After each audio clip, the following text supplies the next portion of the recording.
南爱读册，打开一本书就是打开一个丰富的世界。各位亲爱的朋友，欢迎您到我们台南爱读册的节目里。今天呢，我们要做的一个单元是旅行阅读。我们的主题呢是阿春爸的走跳台南与他的世界旅行。我们邀请到的是非常知名的旅行作家阿春爸。阿春爸你好。美霞老师好，还有观众朋友们大家好。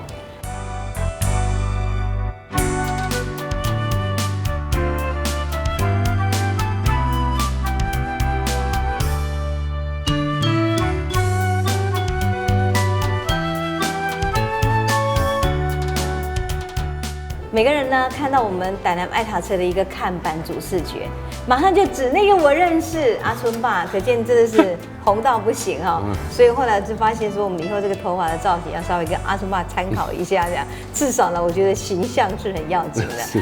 对，阿春爸，其实我们今天选了这个友爱街的旅馆哈，我们也这个上下层楼都给他看了一下，尤其这个旅馆蛮特别的哈。对，这个旅馆我觉得很有那个旅行的氛围。对呀，就觉得自己好像觉得你可以不要住家里了，住台南人也可以这边旅行一个晚上。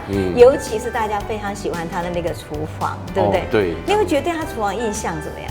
我觉得他厨房真的让我突然间有那一种，我去到某一个国家的青年旅馆的感觉。对，因为他那个厨房哈，你看他在那上面，你会看到很多酒瓶，有没有？有。那个酒瓶就是说，你在这里，你有先带了一瓶好酒，你喝完了，我下一站还要旅行啊，我不可能带着瓶子走，所以上面就有很多旅人留下来一瓶一瓶的记忆，不一样的酒。我就很想想想看，说有没有哪位文学家留在上头？因为呢，我到国外旅行的时候，我常常去找了。你看海明威走过哪里呢？我们讲说这个谁走过哪里呢？每个脚步都觉得让我们好像喝那一杯酒，这个很有味道。所以这个旅馆有这个特色。还有这个旅馆呢，它其实本身可以让你来的人，然后就在前面的友爱街的市场，然后你就买了菜之后可以煮起来耶，煮了以后还可以分享食物，就觉得蛮有家的感觉，对不对？其实像它楼上的厨房啊，然后它还有那一些蓝骨头，就是你吃完饭之后，然后走几步去，然后就有个摊在那里，而且它里面都是书，你可以拿起来读书到天亮，感觉不错，感觉很好，而且还有外面那一个阳台，那个我觉得是我最喜欢的部分。是哈，因为我看它上面有灯，夜晚的时候那个灯影迷蒙的感觉，真的来到这里好像是做了一场很美的阅读的梦。对啊，就很有那个悠闲，然后又慵懒的氛围在这里面。鼓励大家可以有事没事来这边体会一下这个厨房，而且它蛮特别，是因为这个厨房是在3楼，楼下呢是青年旅馆的部分，楼上是特殊的套房，也就是说它不同层级的住户可以同时在这边做一个交流。那交流是大家会交换很多讯息，然后就让我想到，你刚刚讲到的青年旅馆，对不对？所以呢，我们常在做自助旅行的人，对于青年旅馆的经验都是很丰富，而且还蛮喜欢。而且像我到那个秘鲁去的时候，我每天早上我就跑去青年旅馆，站在那边等什么呢？等大家call了一队之后呢，看一下去阿瑞基帕的哪里啦，或者我们讲要去乔乔宁火山，我们都是在青年旅馆等，是蛮有意思的。所以你要不要谈谈你在国外旅游，你也是常常会走很多地方，你对青年旅馆的这样子一个住宿的空间有它特殊的一个感触跟感想吗？当然有。其实，在出去旅行的时候，青年旅馆我觉得是一个，就像刚刚老师说，它是一个消息的交换所。对。然后到那里之后，你可以遇到很多不一样的人。对啊。像有一次在北极圈，那也是我去拍极光，在瑞典的北极圈里。然后因为我那时候出门，我有带了一包米。台湾的米啊，台湾的米，你这么爱国，我们就带去，因为想说我去那边会蛮久的，我一定会有想吃饭的时候，对，然后就带了那一包米去，然后到后来，因为我每天都有白饭吃，对，然后到后来我快要离开那个北极圈的前一天晚上，认识了几个香港来的，还有2个台湾去那边的交换生，他们就看到说，我的饭，我的晚餐居然有白饭，然后他们就全部眼睛都亮起来，然后就说，觉得你是一个神奇的人物，然后就说，他们已经将近快1个月没有吃到白米，可不可以分他们一点点？很有故乡的感觉了，乡愁就来了。所以那一天晚上，我的房间里面就全部都是吃白米的，都是吃饭的东方人，包括还有一对日本夫妻也来分一点点。所以做了一个很好的联谊啊。对。其实我在当时的那个芬兰的几圈里面呢，我住那个青年旅馆的特殊的经验，是因为那个我看到有一个朋友，他就跟我聊天，然后他告诉我说。我家里呢有个老婆，而且我有3个小孩，而且我告诉你哦，我那3个小孩是同一老婆生的，我就纳闷了很久，这有什么好讶异的吗？他看着我很久，跟我说：“你为什么没有赞美我？”我说：“为什么要赞美你？我的老婆只有1个，我的3个小孩都是这个老婆生的，在北欧是很特殊的。”我那一次在青年旅馆谈话才发现。原来他们的社会价值观是不太一样，因为他们的婚姻很自由，所以可能是这个老婆呢生的呢，然后呢就去哪里，然后他今天呢有一个老婆呢，又有下一个婚姻之后，所以他是3个小孩，3个不同的妈妈生的，所以他告诉我说你要赞美我，我这时候才发现，在青年旅馆超级好啊，你真的能够懂得别人的价值观跟生活方式，其实很有意思啊。是啊，对。那我又知道，其实，在这样的青年旅馆中，我们常常会去这个交换很多讯息，然后甚至于呢阅读很多的人文之后去修正我们路线，这也让我们越来越喜欢旅行。我就看到春爸，其实你的旅行很特别，因为你一边旅行一边写嘛。那你写的过程中还有你一边拍照，你可以跟我们分享一下你的很多旅行经验跟你的摄影经验，为什么你会这么喜欢这些东西呢？其实旅行这件事情，我是从小有一个启蒙啦。对，那时候有一个节目叫《绕着地球跑》，对，就是李秀媛跟他们去主持的。是那时候我爸爸常常看这个，我就跟着看。然后我姐姐她那时候就算是一个蛮独立自主的女生。对。她在我小时候，我的印象中，她就是一直都出国玩。真的哦。然后我就一直想说，我自己以后我也想要那样。有奶姐之风。对，然后因为我就很羡慕她可以到处去看到那么多的东西。我今天听起来我也很羡慕你姐姐，我觉得这样独立自主的女性能走得出去不容易。对，在那个年代，80年代，我觉得那时候真的很不简单。那有了这些启蒙之后，我当然就对旅行这件事情开始有了很多很多的想象。对。然后再加上之后我自己学了摄影，我就很想要去把我看到的当下的那一个样子，把它给捕捉下来，然后也可以分享给更多的人。或许他现在没有时间出去，没有办法出去，但是他可以从这里面去感受到我当时站在那边的氛围，站在那边感受到的温度。因为我们在旅行的摄影中，大家常讲一句话叫 "in the moment"。你在那个当下中，你的感动，然后呢，你有的画面，再借着你的文字书写，其实可以让很多他可能没有办法去到那个现场的人，他阅读的你当时的生活感觉，他阅读当时的情绪跟你的画面，所以我觉得你的字跟你的这个图配合起来，真的是蛮好的。那你在这样的一个旅行、书写、摄影当中，有没有你自己觉得特别印象很深刻的呀？在旅行的印象深刻当中我觉得，就离最近一次，就去年我去了一趟中东，然后我跟着那时候我请了一个向导带我进到沙漠的深处，那边有一个小小的绿洲村庄，然后到那边之后，我们早上在那边洗那些锅碗瓢盆，然后那边刚好就有一个泉水，然后乡村里面的小孩都会来那边取水，他就拖着那个驴子的车，然后弄了很多的罐，瓶罐，对，就在那边取水要回去用。然后我就想说，我剩下一个小小的巧克力的饼干，只剩下这一包，那么多小孩。我想不然还是给他们好了，我就给了其中最大的那一个。然后那一个最大的拿到之后，他跑回村庄去，叫了更多的小孩来。天哪！我想说，哇，糟糕，怎么会这么贪心怎么又找更多人来跟我要东西？结果不是他在我的面前把那一包打开，平均分给所有的小孩。然后分完之后，全部的人跟我说谢谢。我当下真的。奔泪，差一点就要哭了，你知道吗？了解。我觉得这个是像这一种很不经意的跟人的接触，是我在旅行当中会最有印象的东西。对，我觉得也是旅行，你发现有些人跟你打个照面，可是有的时候他会让你觉得是生活的导师。你这样一讲，也想起来，我在去年的时候，我到喀什米尔去。那我在喀什米尔的时候呢，我在这个贡马那个地方，我就看到一个吉普赛小女生。她很奇怪，好小，大概是小学1年级不到吧。她穿着，你知道吉普赛人的衣服就是很漂亮的五彩，然后就远远的站着，离我很远很远，就一直跟着我。跟了半个多小时之后，我实在忍不住，我就拿着背包，我就跑过去。我背包里面，你知道我们都有习惯，都会带糖果嘛，或带什么，我就拿一个糖果给她。然后呢，她就指着我的背包上面的笔，跟我说她想要那支笔。然后我就觉得很奇怪，他不要糖果，他要笔，所以呢，后来呢，我就把我笔给他之后，他就一直跑回他家里去。后来呢，也是我们正好要去采访他的家里，发现他们家里面什么都没有，桌子也没有，椅子也没有。那孩子独独就一张烂烂的纸，他就在那个阴暗的窗边拿那个笔一直画画，一直画画。其实我的感动跟你一样，我当时就把我所有书包里面，连我自己的钢笔，心爱的拉米的钢笔，通通都给他。那个孩子，你可能一辈子遇到一次，然后那孩子他可能只有那一辈子遇到我，他可以拿到一支笔，可对他来讲，我觉得他却如此珍惜。我们就会反省哦，其实我们有的东西真的还不少。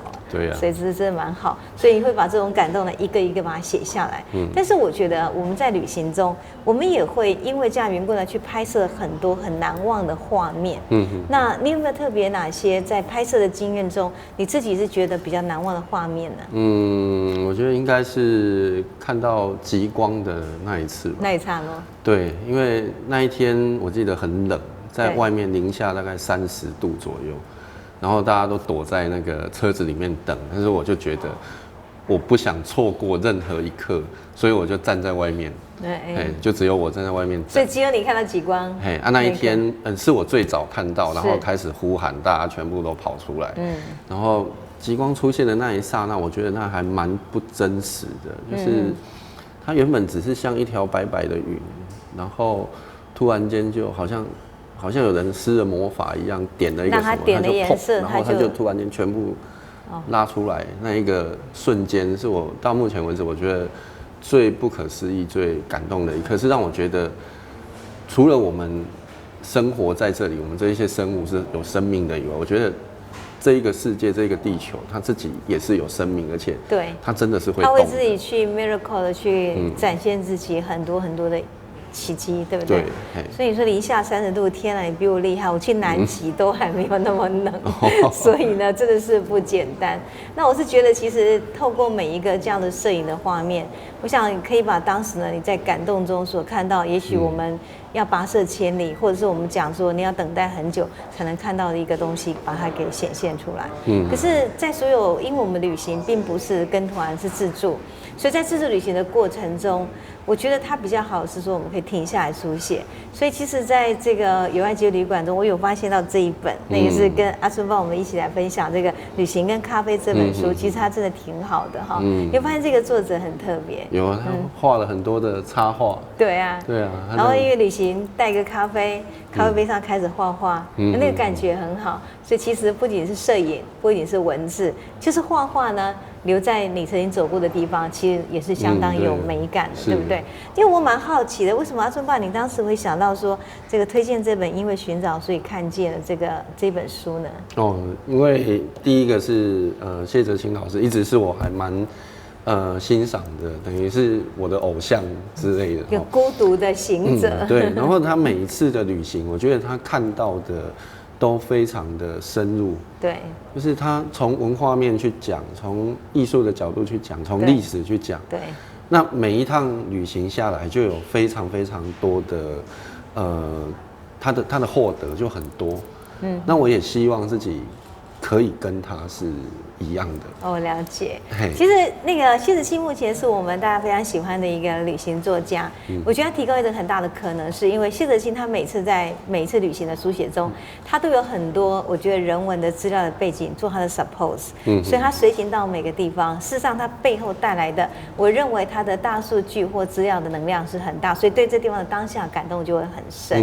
比如说他这一讲的是一个圣雅各他走过的一个很好的一个朝圣之路嘛，那个从比利牛斯山到法国的这段路上，其实在当时就已经是很多人在走，很多人成功，更多人失败。我觉得那条路我还没有走过，但我想象这是斑斑驳驳的，它一定充满了很多人的血泪，对不对？对。先问一下，您走过了吗？我还没有去。来，我们握手，我们两个来走一下 ，OK？ 因为呢，我觉得这个值得走。然后它的这段路我有一次在德国看到一张朝圣的地图上，它是画在牛皮纸上，超级美。因此呢，我想这也是值得走。可是最重要一点是，谢哲青他有一个特色是他孤独的走。他曾经写过《寂寞博物馆》嘛。对。那我觉得寂寞跟孤独，对我们现在人来讲，是我们生活中你一定会有的元素。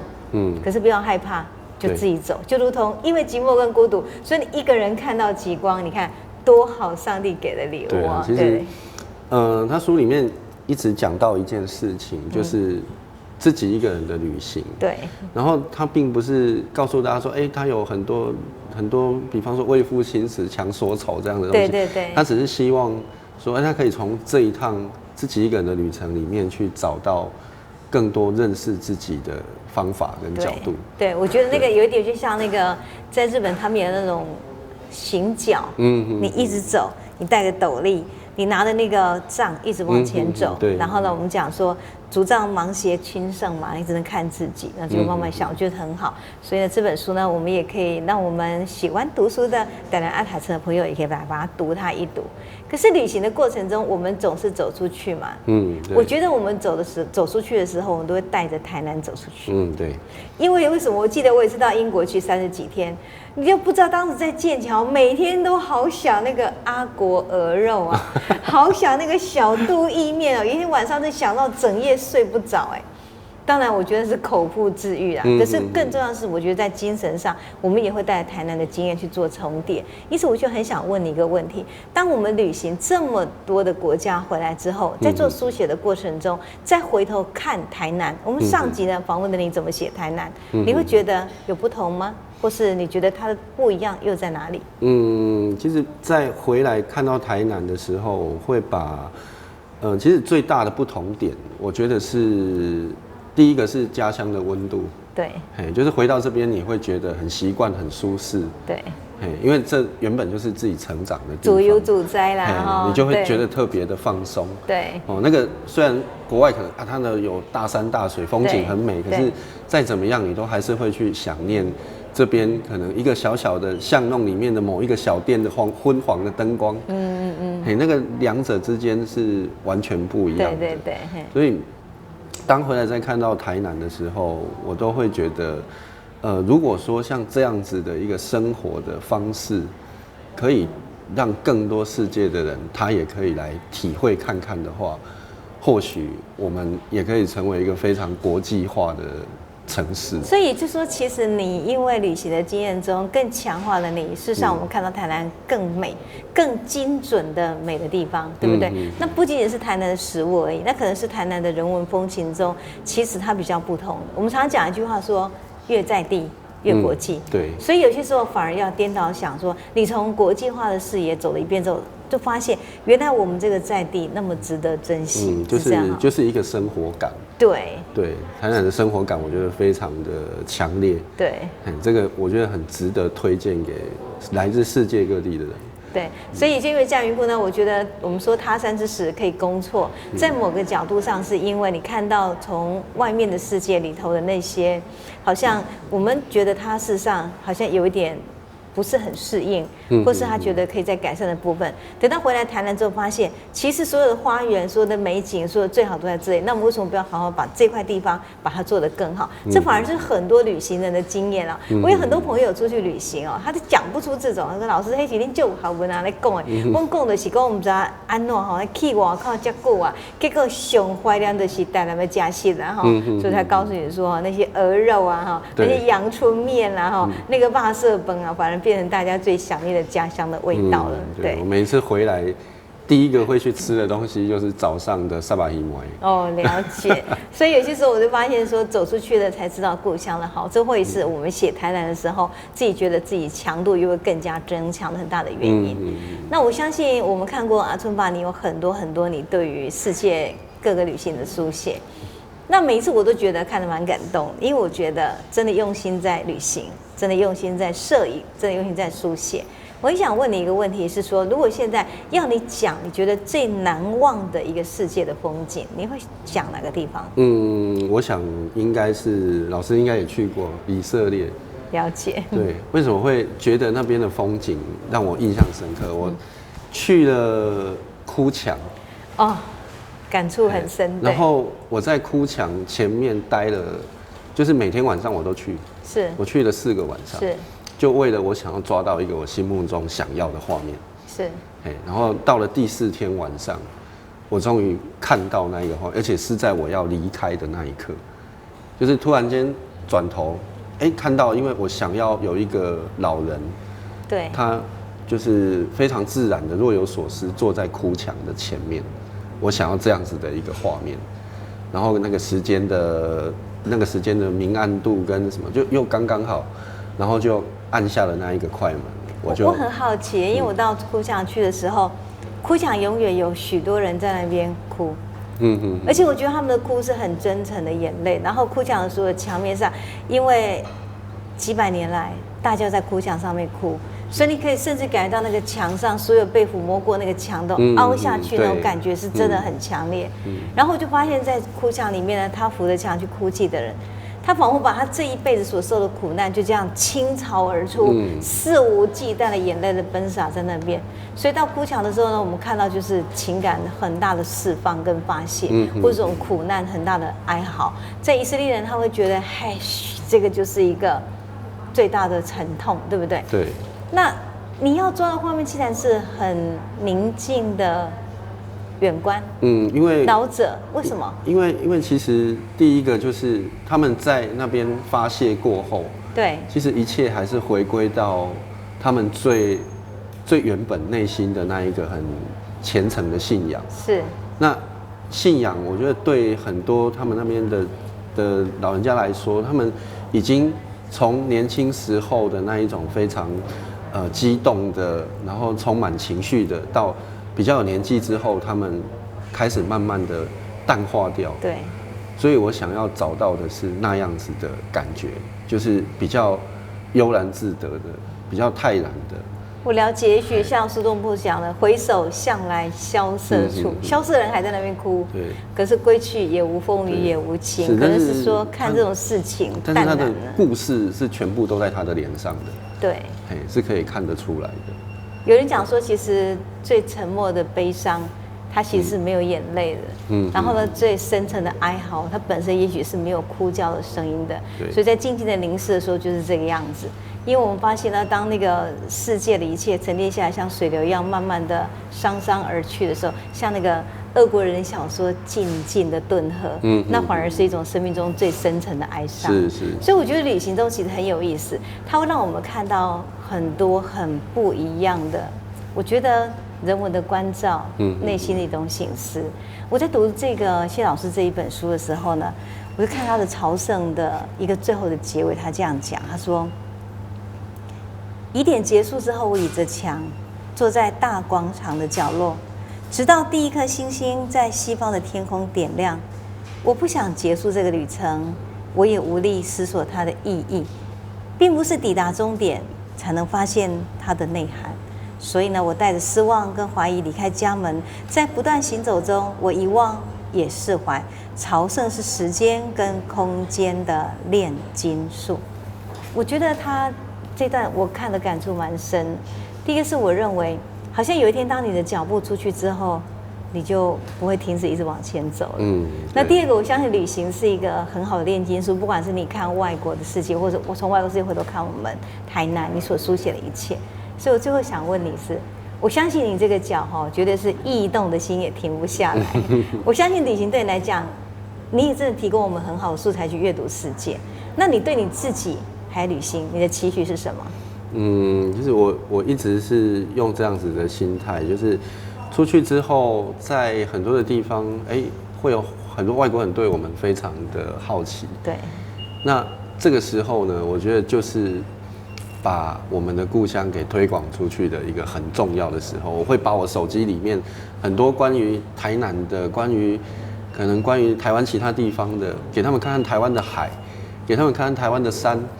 然后让他们看看，台湾人平常的祭典生活，他们都会觉得哇，原来这是一个这么精彩的小岛。对，那就变成我们有一个可以去互相交流的，让他们能够愿意来这里看看的一个契机。对，我觉得这个是旅行当中除了自己要看到外面的世界以外，还有就是能够把我们自己家乡带出去给更多的人看到。所以旅行对你来讲就变成一个其实非常丰富的一种生命的仪式就对了哈。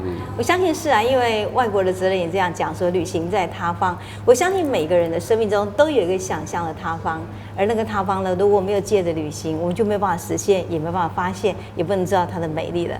非常高兴今天呢，阿春爸来跟我们分享这些。听完他之后，你有没有找到你的旅行在他方呢？谢谢阿春爸，谢谢美霞老师，谢谢各位。风风花树头飞，阮的心情对你走相找。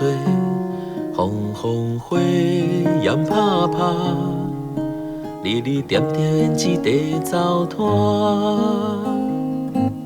春花红红插头丛，碰棍青青遐大丛。风来片片人乌蝶。有啥相随看一丛？